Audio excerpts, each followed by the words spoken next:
Vai, faz aí então, vamos ver. Vai que é no filme então.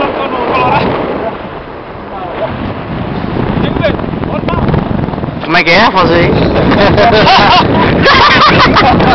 Olha aí que ele pega a luz de fundo lá. Aí, ô maluco, te liga no pôr do sol do treco. Ele é uma viagem que ele é capaz de botar no YouTube. Tu acha que não? Então faz aí. Ronaldo, brilha muito no Corinthians. Mas eu falo pra ele, Alex, ele tem os olhos do cine lá. Vai, aparece, pode dizer que não. Ah, é que não vai dar agora que tá no crepúsculo, tá ligado? Mas ó, tá pegando legal no filme, tá pegando. É a noite na cidreira. Entendeu, Rodrigo? Olha sério pra mim. Olha sério. Olha sério pra mim, cara. Vale sério. Mr. Bean, vou olhando pro Mr. Bean quando? Bah, mas eu vou te dar a real. Tá ligado o bonequinho aquele do MIB? É, qual dele? É ele aí, te liga aí.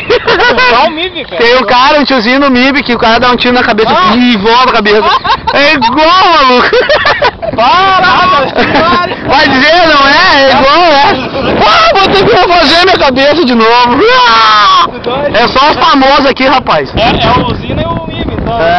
Daqui a pouco me acha um, eu vou até desligar que já era.